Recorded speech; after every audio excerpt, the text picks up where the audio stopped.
الرحمن الرحیم. جو ٹیچرز سائنس کے سبجیکٹ پڑھاتے ہیں انہوں نے ایک کوشچن کئی بار جو ہے فیس کیا ہوگا. میں نے بھی جب سے میں بایولوجی پڑھا رہا ہوں تب سے میں نے اپنے اسٹوڈنٹس کی طرف سے کئی بار ایک کوشچن جو ہے وہ فیس کیا ہے. وہ اکثر موسٹلی آپ نے بھی دیکھا ہوگا اسٹوڈنٹس جو کہتے ہیں سائنس پڑھنے کے بعد کہ جتنی بھی ڈسکوریز ہیں یہ نان مسلم سائنٹسٹ کی ہیں. مسلمانوں نے کیا کارنامے سر انجام دیے, مسلمانوں نے کیا ڈسکوریز کی.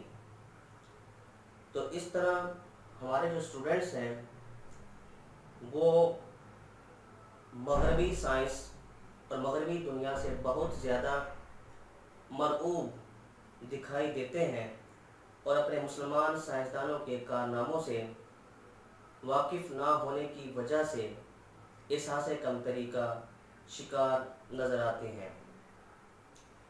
اور مغرب کے جو سائنسدان ہیں وہ اس طرح کا تأثر دیتے ہیں کہ مغربی سائنس کی جو بنیاد ہے, اس کا جو خمیر ہے وہ یونانی سائنس سے اٹھا ہے.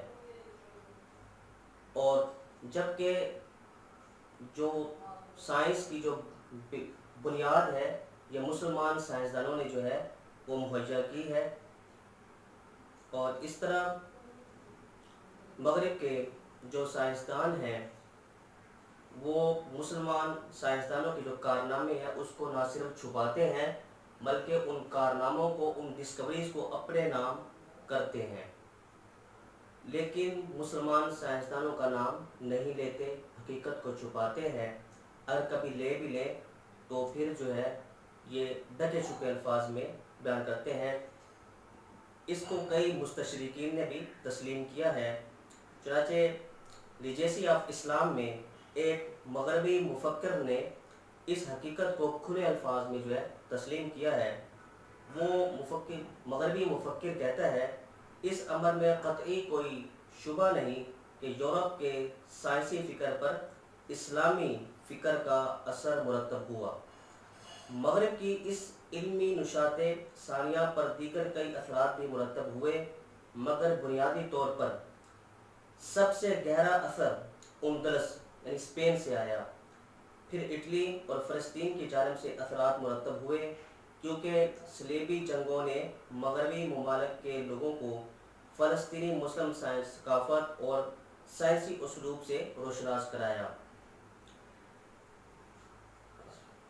دوسرا یہ کہ جب 1400 سال پہلے کا جو انسان تھا وہ ایک جہل مرکب تھا اور اپنی جہالت پر پراؤڈی فیل کرتا تھا.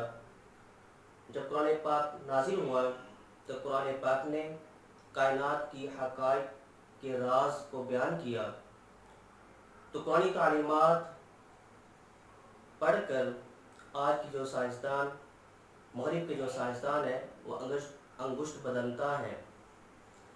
تو قرآنی تعلیمات کو حاصل کر کے مسلمانوں کو بہت زیادہ موٹیویشن ملی, تو مسلمانوں نے بہت زیادہ, مسلمان سائنسدانوں نے بہت زیادہ کارنامے جو ہے سر انجام دیے.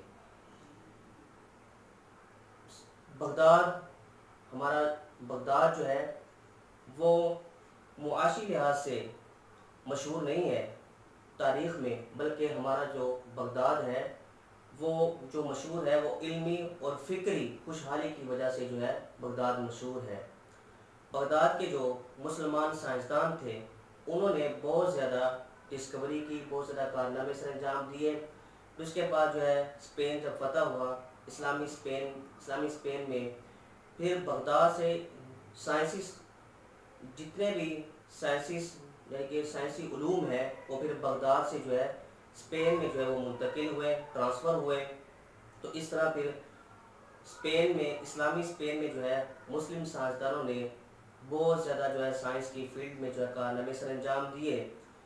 اور اسپین کی جو یونیورسٹیز ہیں اتنی زیادہ مشہور اور فیمس تھیں کہ یورپ کے جو نان مسلم جوش اور کرسچن ہیں وہ اسپین کی یونیورسٹی سے اتنا اٹریکٹ ہوئے کہ اسپین کی یونیورسٹیز میں آ کے پڑھنا شروع کر دیا، اور جب ان کی نان مسلم لوگوں کی جب عرب کے لوگوں کے ساتھ ریلیشن شپ بنا، روابط قائم ہوئے، تو ان کو پتہ چلا کہ عربی میں سائنس کا بہت زیادہ ذخیرہ موجود ہے۔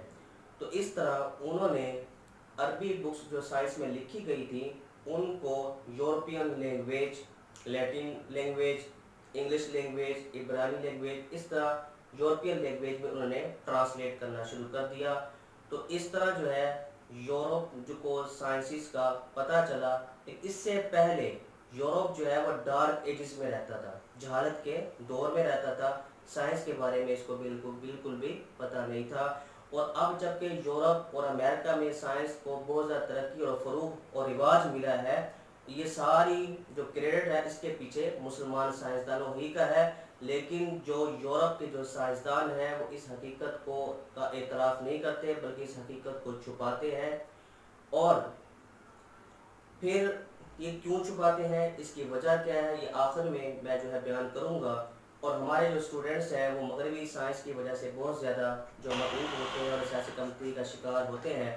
یہاں پر جو ہے میں اپنے کچھ مسلمان سائنسدانوں کے کارنامے ان کی ایگزامپل کے طور پر، نمونے کے طور پر جو ہے وہ آپ سے شیئر جو ہے وہ کروں گا۔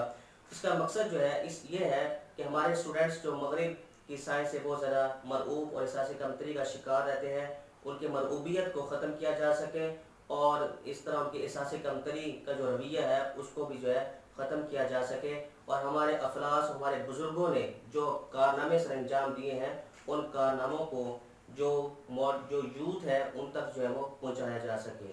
سب سے پہلے میں نمونے کے طور پر، اس کے علاوہ اور بھی بہت زیادہ ایگزامپل ہے، نمونے کے طور پر چند ایک بیان کرتا ہوں۔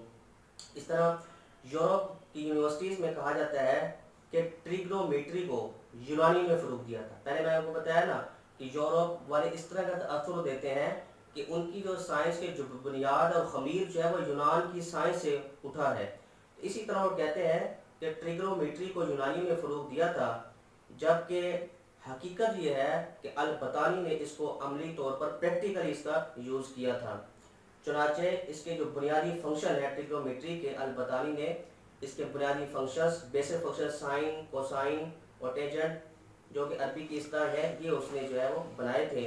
سائن کی اصل میں جو عربی و جیب ہے، اس کو لیٹینی زبان میں جو ہے وہ سائن کہتے ہیں، جس کا لطانی جو لیٹن جو ٹرانسلیشن ہے جیب کی وہ سائن ہے۔ اسی طرح یورپ کی یونیورسٹیز میں یہ تاثر دیا جاتا ہے کہ ڈیسیمل فریکشن کا جو آغاز ہے یہ سائمن اسٹیون نے 1589 AD میں کیا، جبکہ حقیقت یہ ہے کہ سب سے پہلے اس کا استعمال الکاشی نے اپنی کتاب مفتاح الحساب میں 15ویں صدی میں کیا تھا۔ اسی طرح کہا جاتا ہے کہ الجبرا کے سمبل ایکس اور وائی کا استعمال فرانسیسی سائنٹسٹ ویٹا نے 1591 میں شروع کیا، جبکہ حقیقت یہ ہے کہ الجبرا کی جو انوینٹر اور موجد ہے وہ مسلمان ہی ہے، اور مسلمانوں نے 9ویں صدی عیسوی میں الجبرا کی مساوات میں ایسے حروف کا استعمال کیوبک ایکویشن کے حل میں کیا تھا۔ اسی طرح یورپ کی کتابوں میں لکھا ہے کہ منفی صفر جیرانامو کارڈانو نے 1545 AD میں پیش کیا تھا، جبکہ حقیقت یہ ہے کہ مسلمان ریاضی دان منفی نمبروں کا استعمال کارڈانو سے 400 سال پہلے کر چکے تھے۔ اسی طرح عمر خیام میں ریاضی میں ایک تحریک خیز اضافہ کیا جس کو بائنومیل کوفیشینٹ کہا جاتا ہے۔ یورپ میں اس کا نام پاسکل ٹریگنومیٹری لکھ دیا گیا ہے۔ اسی طرح کہا جاتا ہے کہ لوگارتھم اور لوگارتھم ٹیبلز جان نیپیر نے 1480 میں AD میں جو دریافت ڈسکور کیے تھے، جبکہ حقیقت یہ ہے کہ لوگارتھم مسلمانوں نے ایجاد کیے۔ اسی طرح ایڈورڈ کینیڈی، اسی طرح تھیورم آف نصیر الدین، اس کا جو نام ہے وہ اصل میں ہے تیوسی کپل، اس کو نصیر الدین الطوسی نے وضع کیا تھا۔ یہی تھیورم جو ہے کوپرنیکس نے اپنی کتاب میں 16ویں صدی میں پیش کیا۔ اسی طرح الاردی تھیورم جو محی الدین الاردی نے 1250 ء میں پیش کیا تھا، یہی تھیورم کورپینیکس کی کتاب میں 300 سال بعد جو ہے یہ دکھائی دیتا ہے۔ الاردی نے اس کا حسابی ثبوت بھی پیش کیا تھا، جبکہ یہی تھیورم جو کوپرنیکس نے اپنی کتاب میں جو پیش کیا، اس کا جو اس نے ثبوت پروف جو نہیں دیا۔ اسی طرح ریاض الدین الکاشی متوفہ 450 ء سمرقند نے ڈیسیمل فریکشن میں اتنی اہم باتیں بیان کی کہ وہ خود کو اس کا موجد کنسیڈر کرتا تھا۔ اس نے ایکویشن کے حل کرنے کا ایک نیا میتھڈ جو ہے وہ ایجاد کیا، جسے اب ہارنر میتھڈ جو ہے یورپ کی یونیورسٹیز میں کہا جاتا ہے۔ اسی طرح